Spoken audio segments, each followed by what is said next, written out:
High blood pressure it is said as a silent killer, क्योंकि इसके symptoms पता ही नहीं चलते। और सिम्टम्स पता नहीं चलते तो लगभग 40-46% लोगों को ये भी पता नहीं होता है कि उन्हें ब्लड प्रेशर का प्रॉब्लम है।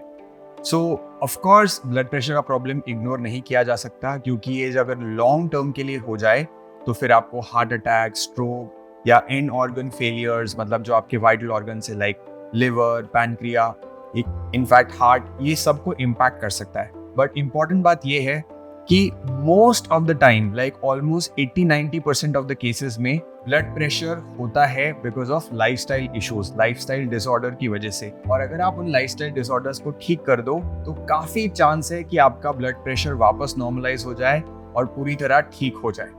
तो आज जानेंगे ब्लड प्रेशर क्यों होता है, किस लिए होता है, उसके पीछे क्या क्या रीजन होते हैं और ऑफ कोर्स उसके प्रैक्टिकल सॉल्यूशंस।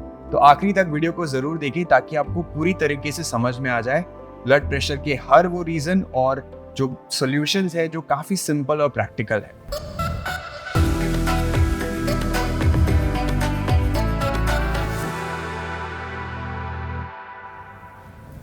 चार चीजें हैं जिनकी वजह से ब्लड का प्रेशर जो है वो एक्चुअली बढ़ जाता है। पहले ये समझते हैं कि ब्लड प्रेशर यानी क्या। बहुत ही सिंपल है। अगर आप एक अपने हार्ट को मोटर की तरह समझे और आप अपने खून को पानी की तरह समझे, मोटर में जैसे प्रेशर लगता है ताकि वो पानी को ऊपर तक पहुंचा पाए या दूर तक पहुंचा पाए, वैसे ही हार्ट हमारा एक मोटर है जो ब्लड को पंप करता रहता है पूरे शरीर के कोने कोने तक, ताकि वो ऑक्सीजन का और न्यूट्रिएंट्स का सप्लाई दे पाए और हमारी बॉडी नॉर्मली फंक्शन करे। अब ब्लड प्रेशर बढ़ने के चार मेन रीजन हो सकते हैं। पहला रीजन है कि आपका जो हार्ट है, जो आपकी मोटर है, वो ही बहुत ज्यादा तेज काम करने लग जाए, हार्ट बहुत ज्यादा फास्ट बीट करे तो ब्लड प्रेशर बढ़ सकता है। सेकेंड रीजन होगा कि आपका जो पाइप है जिससे पानी आगे तक जा रहा है, मतलब आपकी जो ब्लड वेसल्स है जो ब्लड को दूर तक लेके जा रहे हैं, अगर वो कंस्ट्रिक्टेड हो जाए, वो अगर स्टिफ हो जाए, रिजिड हो जाए, उसमें फ्लेक्सिबिलिटी ना रहे ओपन क्लोज होने की, तो अगेन आपका प्रेशर बढ़ सकता है। थर्ड रीजन हो सकता है कि जो खून का जो पतलापन है या जो मोटापन है, यानी अगर आपका ब्लड थिक हो जाता है, अगेन मान लीजिए आप पानी की जगह शहद पास करेंगे तो कितना थिक हो जाएगा, तो अगेन आपका प्रेशर बढ़ सकता है। और लास्ट है कि टोटल अमाउंट ऑफ ब्लड और the volume of the blood अगर वो बढ़ जाए शरीर में तो दोबारा से आपका प्रेशर बढ़ सकता है। तो अब जानेंगे कि ये चार जो रीजन है इनके पीछे क्या क्या हम करते हैं हमारी लाइफ में, किन किन वजह से ये चारों चीजें हो सकती है और उनके सॉल्यूशन क्या है। तो पहला पॉइंट है कि आपका दिल तेज क्यों धड़क रहा है, या why is your heart having that more speed, या ज्यादा प्रेशर क्यों है आपके दिल में। तो उसके दो वजह हो सकती है। First reason is mouth breathing. इसके बारे में हमने ऑलरेडी बहुत बताया है, but if you breathe from the mouth you activate a stress response. आपके शरीर में आप स्ट्रेस रिस्पॉन्स को एक्टिवेट कर देते हैं, जिसकी वजह से आपका दिल तेज धड़कता है और ये ब्लड प्रेशर को बढ़ा सकता है। And second is the most popular reason which is stress. Yes, psychosomatic भी कहा जाता है ब्लड प्रेशर को, क्योंकि ये मन का जो टेंशन है वो हम सोच सोच के अपने आप अंदर एक स्ट्रेस रिस्पॉन्स पैदा कर लेते हैं, जिसकी वजह से दोबारा से ब्लड प्रेशर बढ़ जाता है। अब जब भी हम स्ट्रेस होते हैं तो शरीर में कॉर्टिसोल प्रोड्यूस होता है। कॉर्टिसोल को स्ट्रेस हार्मोन भी कहा जाता है, और ऐसा जरूरी नहीं है कि कॉर्टिसोल खराब है, कॉर्टिसोल की थोड़ी मात्रा तो चाहिए होती है, बट क्योंकि कॉर्टिसोल बहुत लंबे समय के लिए और कंटिन्यूसली प्रोड्यूस होता है, क्योंकि हम लोग ऑलमोस्ट काफी ज्यादा समय के लिए स्ट्रेस में होते हैं, तब जाके वो दिल पे इम्पैक्ट करता है और ब्लड प्रेशर बढ़ाता है। अब ये स्ट्रेस क्यों होता है? देखिए, बहुत ही फनी बात है ये कि आज आपके पास मोबाइल फोन है, इंटरनेट है, तभी आप ये वीडियो भी देख पा रहे हैं। तो पहले के जमाने में स्ट्रेस कब होता था कि अरे खाने के लिए नहीं है, पीने के लिए नहीं है, शायद रहने के लिए जगह नहीं है, तो स्ट्रेस हो तो समझ में भी आता है। आजकल हमारा स्ट्रेस किस वजह से होता है?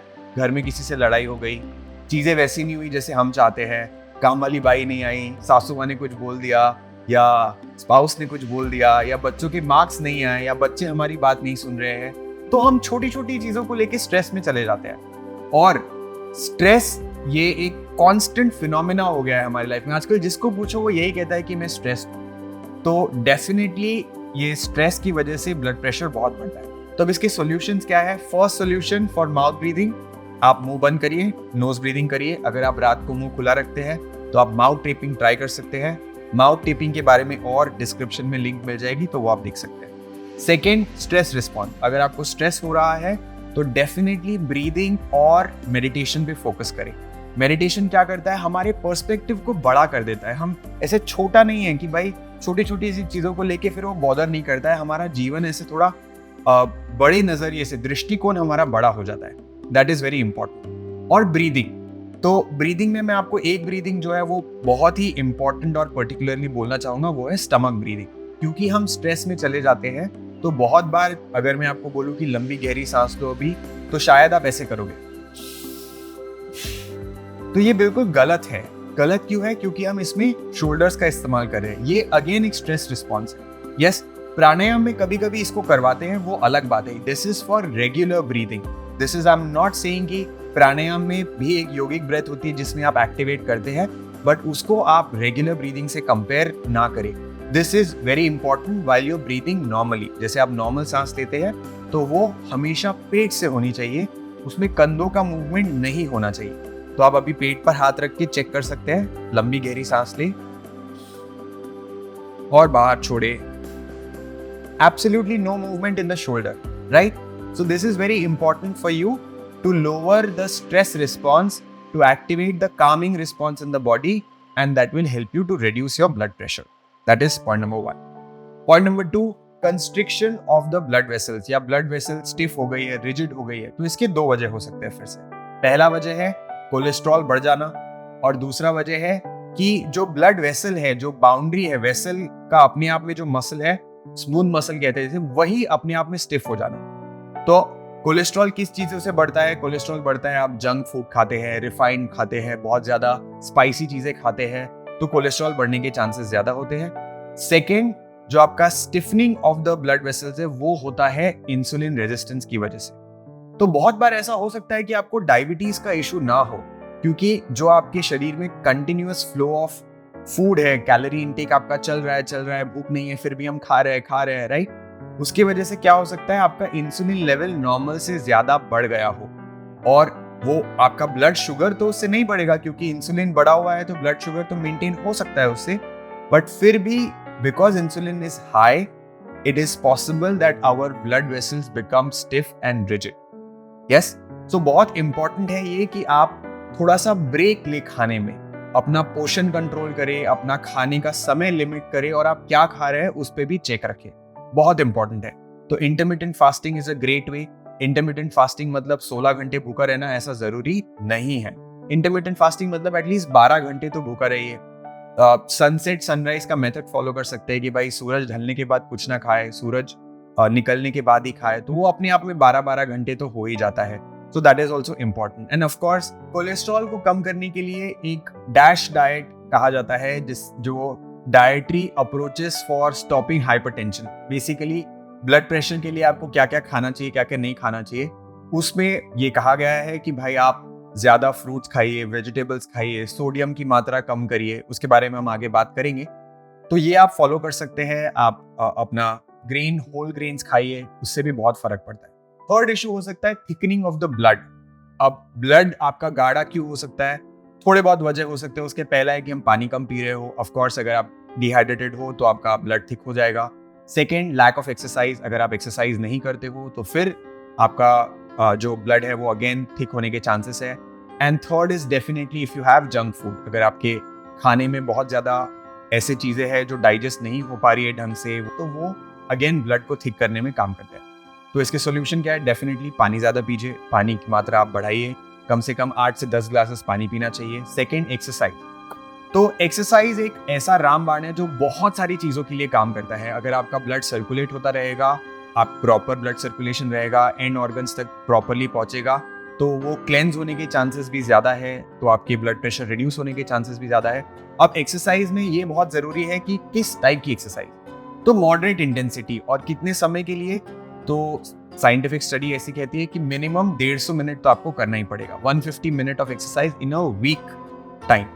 और मैं बिल्कुल नहीं बोलूँगा कि आपको बहुत ज़्यादा रिगरस एक्सरसाइज करने की ज़रूरत है। इनफैक्ट रिगरस आप कम करें, मॉडरेट करें, बट हर दिन करें, एक आदत बनाए। Prevention is always better than cure. अगर आप अभी भी ब्लड प्रेशर की एकदम हाई लेवल्स पे नहीं पहुंचे हैं, तो बहुत ही हाई टाइम है कि आप अपनी एक्सरसाइज को सीरियसली लें। यस, तो हर दिन जो आपको पसंद हो, आपको ब्रिस्क वॉकिंग पसंद हो, आपको योगा पसंद हो, आपको स्विमिंग पसंद हो, आपको डांस पसंद हो, एरोबिक एक्टिविटी होनी चाहिए। आपको ब्रेथलेस फील नहीं होना चाहिए, एकदम हैवी ब्रेथलेसनेस फील हो ऐसा नहीं, बट हाँ थोड़ा सा आपको पुश करना होगा। थोड़ा बहुत स्ट्रेंथ ट्रेनिंग भी इंक्लूड कर सकते हैं आप। स्ट्रेंथ ट्रेनिंग मतलब कि आप वेट्स का इस्तेमाल कर सकते हैं, रेजिस्टेंस बैंड का इस्तेमाल कर सकते हैं। बेस्ट तो ये होगा कि बॉडी वेट ट्रेनिंग करें, थोड़े बहुत पुशअप्स कर ले, स्क्वाट्स कर ले। ये सारी चीज़ों से भी आपका बहुत हद तक ब्लड प्रेशर कंट्रोल में आ सकता है। And fourth and the last is volume of the blood. तो वॉल्यूम ऑफ द ब्लड कब बढ़ सकता है? अगर आप बहुत ज्यादा नमक खाते हैं खाने में। If you eat a lot of salt in the food, then your retention of water increases in the blood. तो आपके खून में पानी की मात्रा बहुत ज्यादा बढ़ जाती है, जिससे total volume of the blood बढ़ जाता है, and again it is a cause of blood pressure. तो डैश डाइट के हिसाब से आपको सोडियम की मात्रा कम करनी है। सोडियम मतलब नमक, हर टाइप का नमक। इसमें ये नहीं है कि अरे सेंधा नमक है या टेबल सॉल्ट है या रॉक सॉल्ट है या ये सॉल्ट, कोई भी टाइप का सॉल्ट है उसमें सोडियम की मात्रा होती ही है, वो आपको कम करनी है। पोटेशियम की मात्रा आपको बढ़ानी है। पोटेशियम और सोडियम का एक साइकिल चल रहा होता है सेल में। तो जैसे अगर सोडियम बढ़ता है तो ब्लड प्रेशर बढ़ता है, वैसे ही पोटेशियम अगर कम हो जाए तो भी ब्लड प्रेशर बढ़ता है। तो पोटेशियम की मात्रा किस में ज्यादा होती है? ड्राई फ्रूट्स में, बीन्स में, पोटैटो में। वो आप गूगल भी कर सकते हैं, काफी ज्यादा चीजें हैं जो आप शायद ऑलरेडी ले रहे हो, उसमें पोटेशियम होगा, तो that will also help. Now, all these points are very, very important if you want to reduce your blood pressure. One thing which I would also recommend is sleep.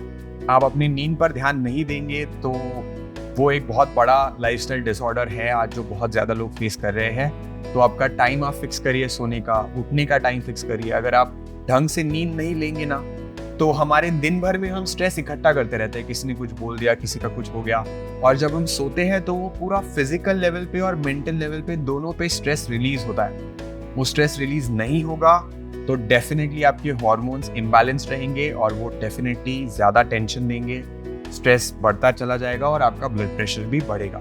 तो ये सारी चीज़ों का आप ध्यान रखिए। ऑफ कोर्स जब आप ये सारी चीज़ें जो हमने अभी डिस्कस करी, अगर आप उन्हें फॉलो करेंगे तो डेफिनेटली वेट लॉस भी होगा आपको। वेट लॉस मतलब फैट लॉस भी होगा आपका, और वो भी बहुत हद तक हेल्प करता है to reduce your blood pressure levels.